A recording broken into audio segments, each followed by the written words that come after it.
All right, let's switch gears to the Reds. They are 1-5 since we last talked. They're 63-70 overall, fourth place in the NL Central, 13 and a half games back of the first place Brewers. They're now 10 games out of the last wild card spot. And that'll be the last time I go through all that this Thank you. year because Thank you. we're Yes. done with that portion of the program.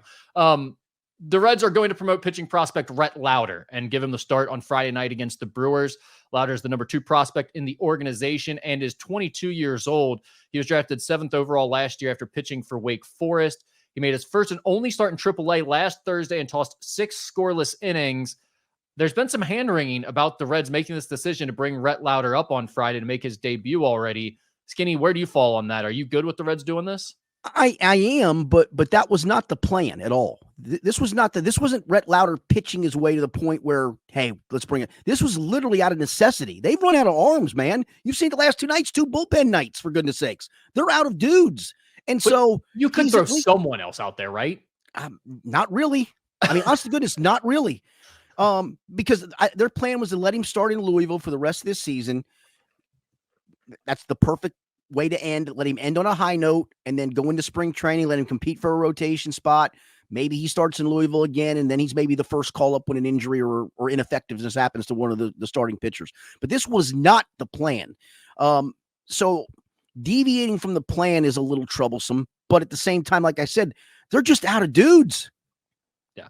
I guess my question, and I'm not sure how you feel about this, I don't really think if you're a guy who can't handle going up to the major leagues, struggling, going back down, and then coming back up later and succeeding, like you're just probably not a guy, right? Like you're not a real dude that's going to succeed at the highest level of the sport. And listen, he struggled for a bit at Chattanooga this year and pulled himself up by his bootstraps. So I don't think he's that type of guy whatsoever. Right. So when people start worrying about like, oh, you're rushing him and he's going to be ruined by this, like I don't necessarily buy into that.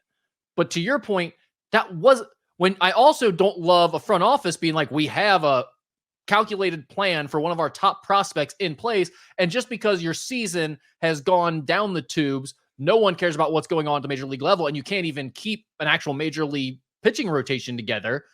Now you're throwing him into the fire. Like, I don't love that either. No, the way this season is unraveled, as optimistic as I was at the start of the year, and maybe too much so, not believing in too many guys having sophomore slumps and not realizing the injury bug was going to get in the way it did and all that thing. I mean, here's my problem right now moving forward. Yeah, I love Hunter Green. I love Nick Lodolo when he's right. I like Andrew Abbott quite a lot. I do. I like all 3 of those guys, and I do think they're the core of a rotation moving forward. I like TJ Friedel a lot. I like some of these parts a lot. But when Hunter Green, Nick Lodolo, and Andrew Abbott can get through a full season, pitching a full season, wake me up, because I don't know if it's ever going to happen. And then you look at guys like Friedel, who can't stay healthy and is actually playing a little bit nicked up right now at the moment. And good God, Matt McClain, is he ever going to? I mean, is that dude ever going to be right again? Are we just going to keep testing him for different maladies? Which is terrible because he was the one guy we were certain was going to be good. He was going to be solid. He'd be fine. And now we're doing that game with him.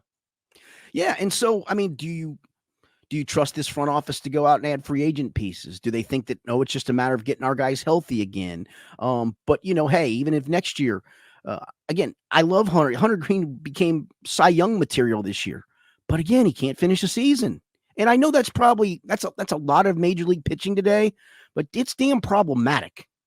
And my other issue is, now I know this season they've really almost never had everyone healthy, but even when they've had at least most of these guys healthy, it still hasn't been good enough to compete for anything, by the way. Right. Like it still hasn't been good enough with those guys all healthy. Now they're like, maybe one day all of them will be healthy at the same time. Okay, and then what? Like I've lost all faith, and I've said this a few times, so I won't go through it, but I've lost all faith and optimism for the future of this team because I just don't know that they're good enough, even if they are healthy. Yeah. And getting them all healthy at this point is a lost cause, it feels like. And then adding the pieces to it, the couple of pieces that you need to add. Do you trust the front office to go do that?